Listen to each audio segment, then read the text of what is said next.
This session intends to record a small subdivision or subcategory under the broader category of class system. Okay. Uh, Previously we discussed how class system was theorized by the famous economist and sociologist, Russian economist and sociologist Karl Marx, right? So based on his theory, we also learned that how class system is divided into three basic categories called base, structure and superstructure, right, which in turn coincided with the class category in Indian setup especially, uh, called lower class, middle class and upper middle class, right? And we also lower class, middle class and upper class. The fourth category, which is sometimes also prevalent, which we discussed as upper middle class, right? So now in the concluding session on class system, we shall also look into some economic estates, right? Estates based on which again a class system is very precisely divided. Okay. If we look at the term, how based on estates class system is divided, it is basically based on land and loyalty to an entity. Okay, based on land. When we say an estate based on land, we mean to say that there are people who belong to this rich class, like nobility class, gentry class, and all that.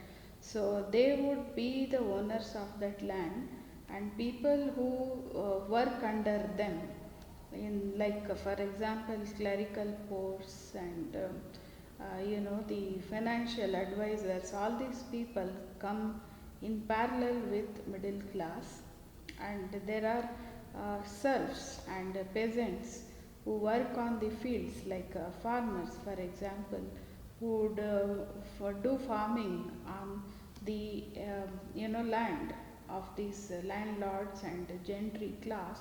So they come under the base section of the society. They belong to the poorer sections. Okay. So basically, so that you can establish as the first category under the estates based on which class system is established. Okay. So the first category being based on land, and the second category under estate is loyalty to an entity. Okay. Maybe for example, loyalty towards a church, a religious institution for example. So that could also be rightfully categorized under the category of estates, which in turn decide the class category of people. Okay. So based on land and loyalty to an entity, these estates decide to which class, right, to which social class a person actually belongs to. Okay. So under these estates of land and loyalty to an entity, there are three categories. Okay. The first category is the landed gentry or nobility. Okay. The landed gentry or nobility who make the decisions for others, right? And they are the one who would run things in the society they belong to, and they belong to this particular social class, that is the obvious upper class category. Okay. And the second estate The second category under estates which decide the social class are the clergy people, right?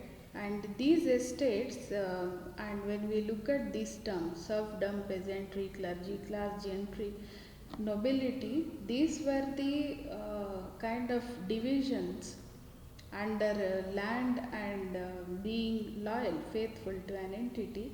These categories were applicable most probably before colonial era.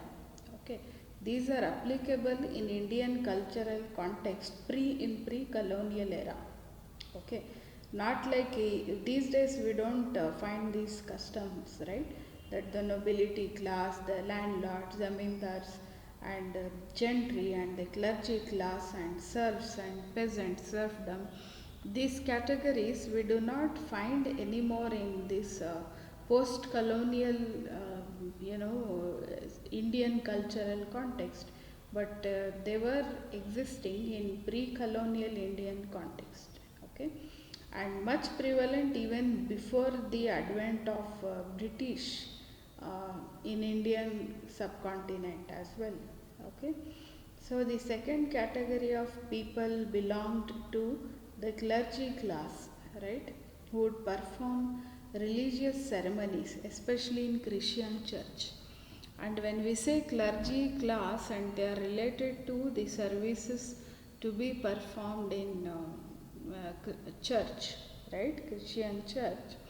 Christianity was introduced in India only after the British invaded India, right? After they established their colonialism in India, right?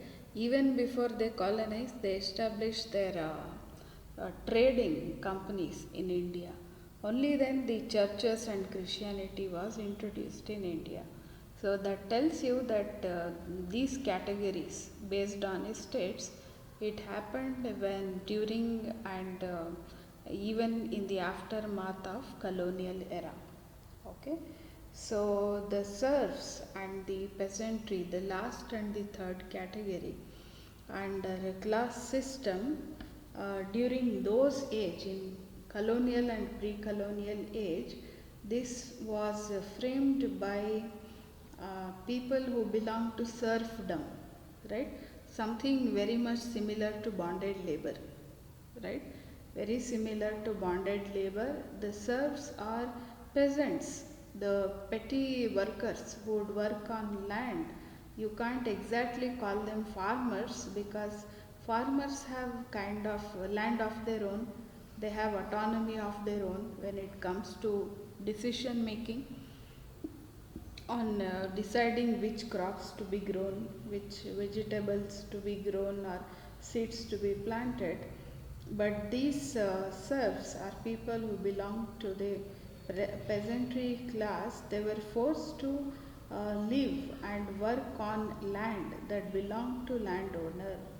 Okay, it's very similar. Almost this is coinciding with the practice of bonded labor, which existed then long back.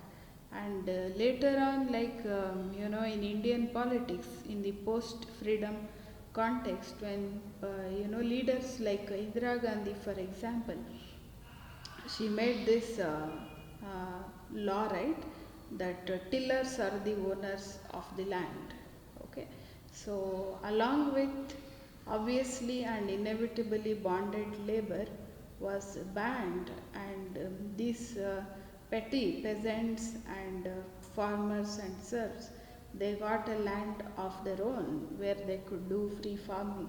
Okay, before that they were supposed to kind of do informal kind of slavery, okay, to the landowners. They were supposed to live at their home, the landlord's home, then they were supposed to work on the land.